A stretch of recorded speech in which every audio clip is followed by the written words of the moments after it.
Państwu, ja nazywam się Maciej Cyrlecki, tuż obok mnie przy przybrudzonym stole siedzi Karolina Daros. A to jest program Klub Kuriera TV. Jedyne 10 minut w ciągu tygodnia, w trakcie których młodzież mówi o polityce. Wiadomo, rozmowa jest jak tango. Nic tak nie denerwuje partnera jak ciągle obroty. Potrzeba do niej dwojga. Zapraszamy Państwa na wywiad Klub Kuriera TV.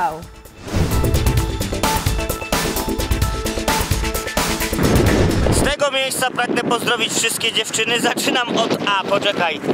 Ania, Angelika, Agnieszka, Agatka, Anielka, Melka, Dzisiaj z Centrum Dialogu nadajemy z Łukaszem z Bałut. Jest to łódzki, również bałucki artysta, który zajmuje się wieloma dziedzinami. Muzyką, filmem, zdjęciami. Czy komuś na mnie zależy? Tylko rodzinie i kumpelom. Ja też je kocham. Kocham je, bo to moje kumpele. Resztę olewam. Skąd pomysł na Twoją twórczość? Od czego to się wszystko zaczęło? Trudno powiedzieć, bo to jak dorastałem na tych bałuckich podwórkach, to jakoś tak chłonąłem wszystko. W pewnym momencie zobaczyłem, że gdzieś to zaczynam przetwarzać w jakiś sposób. Grałem na gitarze, pisałem piosenki już w szkole podstawowej. No i tak potem to się rozwinęło i trudno powiedzieć skąd, po prostu. Widać i słychać, że to, co robisz, faktycznie zaraża wielu łodzian, szczególnie bałuciarzy. Uważasz, że patriotyzm lokalny jest faktycznie potrzebny? Chyba tak uważam, skoro 10 lat temu zrobiłem Festiwal Kultury Bałuckiej, ale to jeszcze jakoś tak nie było modne. Później przyszła moda też na ten patriotyzm lokalny. Ale wydaje mi się tak, że generalnie jest to potrzebne, bo w tych jakby małych grupach, na tych małych bałutach jakby wspólnie możemy więcej i jakby to było jakoś tak zarządzane centralnie, to nie udałoby nam się tutaj stworzyć takiej fajnej społeczności. W jaki sposób Twoja twórczość odnosi się do lokalnego patriotyzmu? Wiem, że śpiewasz bardzo dużo piosenek związanych z tym tematem. Przede wszystkim w taki sposób się odnosi do lokalnego patriotyzmu, że stąd wyrasta. Jakby tutaj ma taki swój korzeń. Ja dużo czerpię z bałuckich podwórek, z tego, co się dzieje na ulicach i tak dalej. Lubię rozmawiać z ludźmi na ulicy. Wiem też, że ludzie lubią usłyszeć nazwę w ogóle tego miejsca, w którym mieszkają i tutaj się czują, na przykład bałuciarzami. To jakoś tworzy taką małą wspólnotę. Mało tego, ja bym bardzo chciał, żeby to jakby zarażało. Chciałbym, żeby na przykład inne dzielnice Łodzi też miały swojego Łukasza z Bałut. Czyli na przykład Łukasza z Polesia. Kim dla Ciebie są współcześni patrioci? Ojejku, to jest takie trudne pytanie, bo jakby zastanawiam się, z której półki jakby odpowiedzieć. No bo generalnie wydaje mi się, że współczesni patrioci to są ludzie tacy jak ja. Że generalnie w jakiś sposób przywiązani do tej w ogóle polskości, że jakby, ale też wydaje mi się tacy tolerancyjni i tak dalej i otwarci. Ale czasem mam też to, że przez chyba telewizję, jak oglądam za dużo, to mam taki jakiś wypaczony obraz czasem patriotów. Aczkolwiek wydaje mi się, że generalnie współcześni patrioci to są ludzie, którzy przywiązani są jakoś do tej kultury polskiej, do Polski i cenią to, potrafią to w jakiś sposób celebrować. No chyba tak. A uważasz, że tacy ludzie, którzy na przykład noszą koszulki z flagą Polski, to są patrioci? Jaki masz do tego stosunek? Wiesz co, no ja na przykład nie noszę, ale dla mnie na przykład ważny jest też język polski i wydaje mi się, że to jakoś tak licho wygląda, jak ktoś na przykład nosi takie koszulki z orłem i tak słabo po polsku mówi. Znaczy mam na myśli, że jeśli jest Polakiem i ta jego polszczyzna jest taka, że zna tylko uliczną, bo ja jakby posługuję się uliczną, ale też trochę po polsku powiem. Rozumiem. Dziękuję bardzo za rozmowę. Było mi bardzo miło. Z Centrum Dialogu dla Państwa mówiła Sabina Baulis i Łukasz z Bałut. Dziękuję bardzo.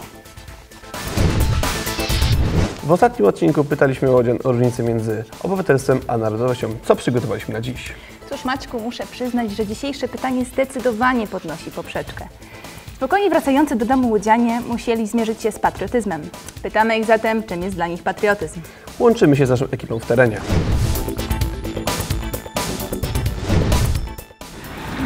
Patriotyzm w dzisiejszych czasach to bardzo trudne pytanie i właściwie chyba jeszcze trudniej na nie odpowiedzieć, chociaż może niekoniecznie.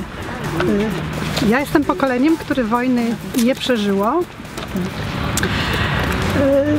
i myślę, że dzisiejszy patriotyzm to polega na tym, żeby dobrze wykonywać swoje obowiązki człowieka. Patriotyzm to jest dla mnie przebywanie w moim kraju z uśmiechem na twarzy, że mogę się tutaj czuć wolna, czuję się sobą, czuję się bezpiecznie i jestem dumna z mojego kraju, po prostu. Dzisiaj to słowo bardzo często pojawia się w mediach, w prasie, w telewizji. No, cały czas wszyscy ten patriotyzm nosimy gdzieś na jakichś koszulkach. I mnie to rzeczywiście też zawsze wkurza, kiedy nie wiem, widzę kogoś z wielką kotwicą na piersiach, a rzuca niedopałek albo puchę gdzieś tam pod drzewem. Natomiast ja kiedy już dawno zastanawiałem się nad tym patriotyzmem, to sobie tak myślę, że to jest taki dzień, taki codzienny dzień. Znaczy nie mówię, że wstaję rano, jestem patriotą, ale to co robię, staram się, żeby na przykład dzieci jak wychowuję, żeby one później tutaj, kiedy zostaną w tym kraju, mam nadzieję, chociaż tak różnie jest, to że jak one tutaj zostaną, to będą po prostu wyznawały takie wartości jak ja i będą też, no będą po prostu dobrymi ludźmi. Czym jest dla Pana patriotyzm? Patriotyzm to jest przestrzeganie takich podstawowych wartości humanistycznych, czyli nieczynienie nie wiem, krzywdy współobywatelom, środowisku, zwierzętom małym i dużym, dbanie o miejsce, w którym żyjemy. Patriotyzm. Jak dla mnie to są takie proste, codzienne wybory, gdzie, nie wiem, idziemy do sklepu, tak, kupujemy produkty. Jako dla nas, restauratorów, to jest to też ważne, żeby korzystać tutaj z polskich produktów, tak, jak najbardziej wspierać ten polski handel, polskie firmy. I tak wydaje mi się, że najprostszymi sposobami na takie codzienne, tak, okazanie patriotyzmu są właśnie takie proste ruchy, tak. Jeżeli chodzi o, nie wiem, tutaj też jakąś świadomość historyczną, tak, czyli posiadanie choćby tej jakiejś podstawowej wiedzy na temat naszej historii, tak, tego co tutaj się działo i to chyba tyle, Wydaje mi się, że to jest bardzo szerokie pojęcie i każde pokolenie myśli o tym inaczej. Ja myślę, że patriotyzm to również to przekazywanie przeszłości czy wydarzeń z przeszłości młodzieży. Patriotyzm to jest miłość do kraju, typu jestem narodowości polskiej, to kocham Polskę i oddam za nią życie. To jest dla mnie patriotyzm. Musisz przyznać, że z tym zadaniem poradzili sobie śpiewająco. Wyśmienicie, to prawda. Dlatego idziemy o krok dalej. Prosimy naszą ekipę ekspertów, aby przygotowali materiał na kolejny trudny temat. Bądźmy szczerzy, jeśli jest jedno słowo wywołujące u wszystkich gęsią skórkę, to brzmi ono obowiązki. Z kolejnego materiału dowiecie się Państwo, jakie obowiązki nakłada na nas sam fakt bycia obywatelem. Obowiązki obywatelskie, czyli co? Wszystko to, czego wymaga od nas państwo dla naszego wspólnego dobra. Mimo że obywatele nie znają ich na pamięć, mimo że nigdy ich nie czytali, jestem przekonany, że potrafiliby wymienić kilka z nich. Przecież przestrzeganie prawa Rzeczypospolitej Polskiej, dbanie o środowisko czy troska o wspólne dobra nie brzmi jak nierealne wyzwanie stawiane przed obywatelem. Wręcz przeciwnie. Słuchając ich, nasuwa się myśl, że jest to coś zupełnie oczywistego. Ja postanowiłem przytoczyć tylko niektóre z tych obowiązków, ale jeśli chcielibyście poznać je wszystkie, wiecie gdzie szukać? W tym samym miejscu, w którym są prawa obywatelskie, czyli w Konstytucji. Na koniec chciałbym, żebyście wyobrazili sobie, jak wyglądałby kraj, w którym obowiązki nie są przestrzegane, bo to właśnie one wpływają na ład i porządek. Z Centrum Dialogu Marka Edelmana, Piotr Stachowiak. Karolina, przyznasz, że z tymi obowiązkami mogło być o wiele gorzej. Niewiele. Zmieniając szybko temat, wiek XIX. Czas szybkiego i gwałtownego rozwoju naszego miasta.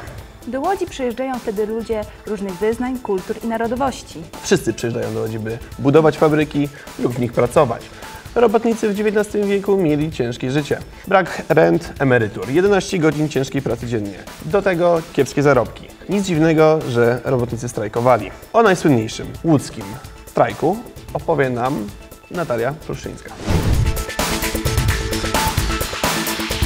W 1905 roku powstała rewolucja w Rosji, która bardzo szybko przeniosła się do Królestwa Polskiego.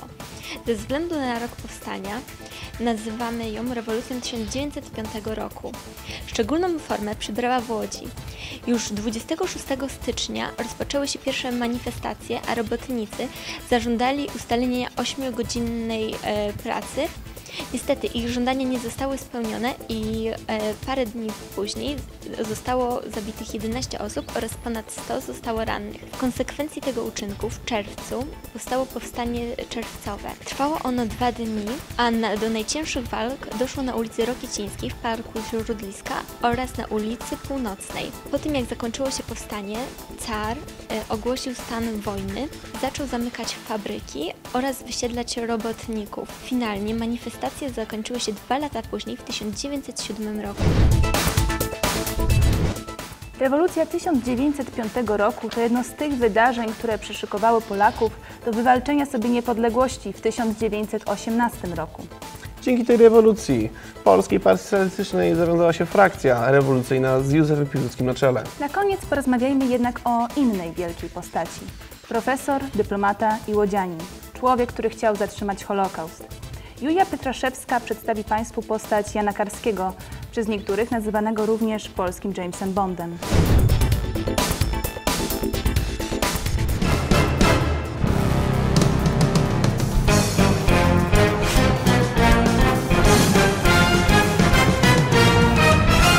Jan Karski, pseudonim Witold, urodził się 24 czerwca 1914 roku w Łodzi. Zmarł 13 lipca 2000 roku w Waszyngtonie. Obywatel Polski i Stanów Zjednoczonych. Dyplomata, prawnik, historyk i wykładowca akademicki. Emisariusz i kurier Polskiego Państwa Podziemnego. Świadek Holokaustu. Jan Karski dwukrotnie przedostał się do getta warszawskiego, a następnie w przebraniu strażnika ukraińskiego wszedł do obozu, z którego Niemcy transportowali Żydów na śmierć. W 1944 roku Jan Karski napisał książkę pod tytułem Tajne Państwo. Ludzie po przeczytaniu tej książki zaczęli mu wierzyć w to, co działo się na terenach Polski. Jan Karski został uhonorowany Polskim Orderem Orła Białego i amerykańskim Medalem Wolności. Na stałe zamieszkał w Stanach Zjednoczonych. Z Centrum Dialogu nadawała dla Państwa Julia Pietraszewska. Na dziś to już wszystko. Prosimy, abyście sprawdzili, czy nasz przycisk subskrybuj działa i kliknijcie go. Żegnają się z Państwem Maciej Cyrulewski i Karolina Daros. To był Klub Kuriera TV. Wracamy już za tydzień na naszym kanale. Do zobaczenia.